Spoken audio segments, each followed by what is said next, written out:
Savruldu deli gönlüm, asuman nara düştü. Viran oldu can evim, hanuman nara düştü. Eyvahlar ve eyvahlar, her zaman kârım imiş. Ahımda yandı asır ve zaman nara düştü.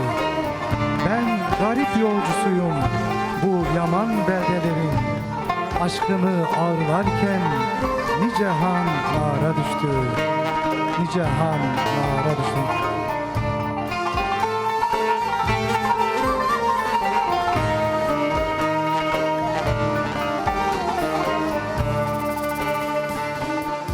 Savruldu deli gönlüm, dumanlara düştü.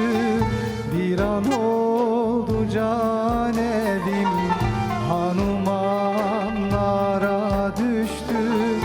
Eyvahlar ve eyvahlar, her zaman kârım imiş.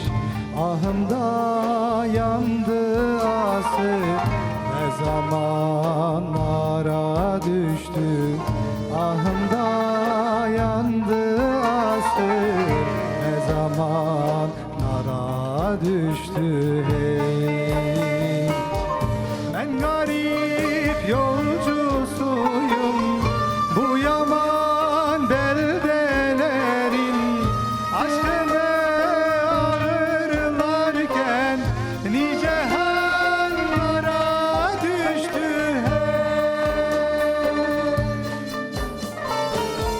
Şemsi'de yüce yarim, Yusufi aşığıdır. Zindana gül taşırken gülistanlara düştü. Zindana gül taşırken gülistanlara düştü. Hey,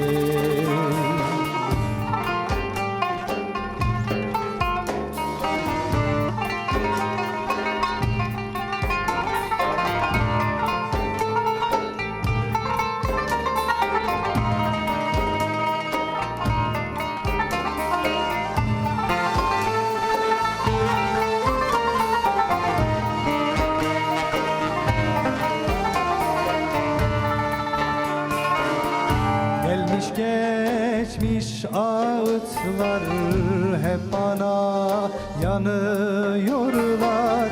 Derdim ile inleyen gazelhanlara düştü. Bu sahilsiz deryada Mela deniziymiş.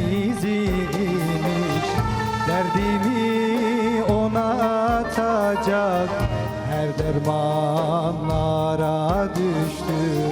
Derdimi ona atacak her dermanlara düştü. Hey, cevheri közdür aşkım, baştan ayağa yakar. Gönlünü aşka salan aşıkanlara düştü.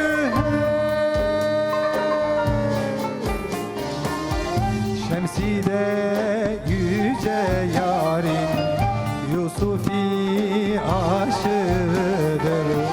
Zindana gül taşırken gülistanlara düştü.